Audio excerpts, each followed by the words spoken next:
అంటే వర్షపాతం ఉన్నప్పుడు చాలా మంచి జరుగుతుంది మనకు వాస్తవానికి. కొంచెం జాగ్రత్తగా ఉండి పని చేసుకుంటే, రిజర్వాయర్లు నింపుకుంటే మంచి పంటలు పండుతాయి. ప్రజలందరూ సంతోషంగా ఉంటాం. చిల్లర చిల్లర సమస్యలు ఉండవు. ఈ వర్షాలు పూర్తిగా విత్‌డ్రా అయిన తర్వాత హైదరాబాద్‌కు రోడ్లను యుద్ధ ప్రాతిపదికన చేయడానికి మన రాష్ట్ర ప్రభుత్వం నుంచి ఒక 300-400 కోట్ల రూపాయల గ్రాంట్ కూడా వాళ్ళకి ఇచ్చేస్తాం. ఎందుకంటే జీహెచ్ఎంసీ దగ్గర ఆర్థిక పరిపుష్టి అంత ఉండదు సడన్‌గా చేయడానికి. ఒక యుద్ధం మాదిరి రోడ్లన్నీ బాగు చేయడానికి చేస్తాం ఒకటి. రెండవది శాశ్వత చర్యలు. రోడ్లను వైట్ ట్యాపింగ్ చేయడమా, ఇంకేం చేయడము, బెస్ట్ టెక్నాలజీస్ ఏమున్నాయి.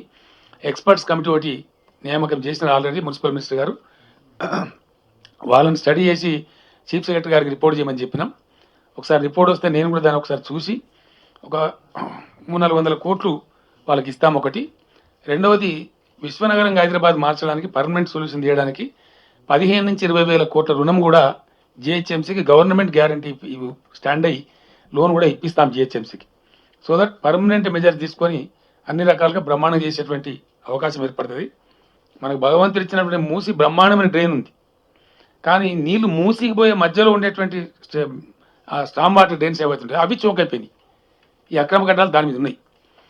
వాటన్నిటిని కూడా తొలగిస్తాం. దానిలో పేద ప్రజలు ఉంటే హైదరాబాద్ చుట్టూ, హైదరాబాద్ పక్కన మనకు దండిగా హౌసింగ్ బోర్డు స్థలాలు కూడా ఉన్నాయి. డబుల్ బెడ్రూమ్ కన్స్ట్రక్షన్ కోసం పేద ప్రజల కోసం ఐడెంటిఫై చేసి పెట్టాం వాటిని. వీళ్ళందరూ ఇందులో కనుక పేదవాళ్ళు ఉంటే ఈ తొలగించే దాంట్లో వాళ్ళందరూ కూడా ప్రభుత్వం ఫ్రీగా డబుల్ బెడ్రూమ్ ఇల్లు కట్టిస్తాం. వాళ్ళు సహకరించాల్సిన అవసరం ఉంటుంది. అక్రమ కట్టడానికి సంబంధించిన ఇన్ఫర్మేషన్ ఇచ్చేటువంటి పౌరులకు జీహెచ్ఎంసీ 10,000 రూపీస్ బహుమతి కూడా ఇస్తుంది. వాళ్ళ పేరు రహస్యంగా పెడతాం. ఎవరైతే చెప్తారో వాళ్ళకి 10,000 రూపీస్ డబ్బు కూడా ఇస్తాం. మరి ఎట్లా కాపాడుకోవాలి? ఇక మనం తీసేసుకుంటూ పోతా ఉంటే మళ్ళీ వెనకాల మళ్ళీ అక్రమ కట్టాలు కట్టుకుంటూ వస్తూ ఉంటే మళ్ళీ నాలాలు కబ్జా అవుతూ ఉంటే సిచ్యువేషన్ మారదు. మారాలంటే ఎక్కడో డ్రాస్టిక్గా ఖచ్చితంగా వ్యవహారం చేయాలి, తప్పదు. మెర్సిలెస్గా పోవాలి. బిల్డింగ్ కన్స్ట్రక్షన్స్, వయలేషన్స్ దానికి సంబంధించి ఓ ట్రిబ్యునల్ కూడా తేవాలి తగినటువంటి పవర్స్తోని. ఐ థింక్ ఎల్లుండి క్యాబినెట్ కూడా దాన్ని చర్చించి తెమ్మని చెప్పినాం. లా డిపార్ట్మెంట్తో మాట్లాడి ఏ రకమైన చట్టం ఉంటే ఎంత పదునుగా ఉంటే బాగుంటుంది అనేది అది ఆ రకంగా వెళ్తాం. సిటీలో కూడా పెద్ద పవర్ డిస్రప్షన్ రాలేదు. ఒక నిజాంపేట ఏరియాలో సెల్లార్ ఏరియాలు మునిగి ఉన్నాయి కొన్ని ప్రాంతాలలో. వాళ్ళకి మీటర్లన్నీ మార్చాల్సిన అవసరం ఉంది. డెఫినెట్గా వాళ్ళ గవర్నమెంట్ ఖర్చుతోనే వాళ్ళ మీటర్లన్నీ కూడా మారుస్తాం. 1980 ఆ తర్వాత 1930స్లో విశ్వేశ్వరయ్య గారు ఇచ్చిన సూచనల మేరకు తీసుకున్న కొన్ని చర్యలు తప్ప ఈ మధ్యకాలంలో ఏ రకమైన చర్య తీసుకోలేదు. సున్నా. ఏ ప్రభుత్వం, ఏ పార్టీ ప్రభుత్వం వెళ్ళినా కూడా ఇప్పుడు కోతలు చాలా పోయచ్చు, దానికేమి అపోజిషన్ అని చెప్పి మాట్లాడచ్చు అడ్డదిట్టుగా. కానీ వీళ్ళ నిర్వాహకంలో 60 ఏళ్ళు ఉన్నది. 58 సంవత్సరాలు పరిపాలన చేసిన పెద్దలు ఈ కాంగ్రెస్ పార్టీ, తెలుగుదేశం పార్టీ, వేరే ఇంకెవరు ఆకాశ రామన్నలు చేయలే. ఈ అక్రమ ఈ 28,000 కట్టడాలు కట్టింది కూడా వీళ్ళ సాక్షిగానే. దానికి పర్మిషన్లు ఇచ్చింది కూడా ఈ దూరలే. మేమేదో అర్థమటువంటి హైదరాబాద్ ఇస్తే ఇప్పుడు టీఆర్ఎస్ చిడగొట్టిందని పెద్ద మాటలు మాట్లాడుతున్నారు. అంత తెలివి తక్కువ మాటలు మాట్లాడద్దు, మంచిది కాదు. ప్రతిపక్షాలకు సిద్ధశుద్ధి ఉంటే ఈ అక్రమ కట్టడాలకు కూల్చివేదలప్పుడు మళ్ళీ ధర్నాలు చేయొద్దు, సహకరించాలి, పాజిటివ్ అటిట్యూడ్ ఉండాలి. Yes, I'm demanding today.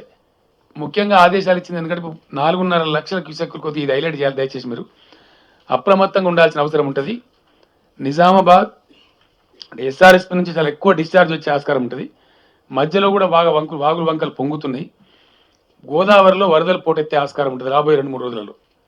Nizamabad, Adilabad, Karimnagar, Warangal, Khammam జిల్లాల కలెక్టర్లను, ఎస్పీలను ఆదేశించిన చీఫ్ సెక్రటరీ గారు ఆల్రెడీ. వాళ్ళకి ఆదేశాలు పోయినాయి అప్రమత్తంగా ఉండమని. నదిలో చాలా పెద్ద ఎత్తున ప్రవాహాలు వస్తాయి, ప్రజలు కూడా దయచేసి జాగ్రత్తగా ఉండాలి. గోదావరికి వరద పోటెత్తే ఆస్కారం ఉంది. ఈ జిల్లాల కలెక్టర్లు వాళ్ళ జిల్లాలలో వల్నరబుల్ పాయింట్స్, గోదావరికి వరదలు వచ్చినప్పుడు గతంలో ఉన్న అనుభవాల దృష్ట్యా ఖాళీ చేయించే ప్రజలను ఖాళీ చేయించాలి, ఎవాక్యువేట్ చేయించాలి, వాళ్ళకు పునరావాస వసతులు కల్పించాలి. ఆ రకంగా ఇక్కడ సెక్రటరియట్లో కూడా కంట్రోల్ రూమ్ పెట్టి ఎప్పటికప్పుడు మానిటర్ చేస్తూ ఉన్నాం.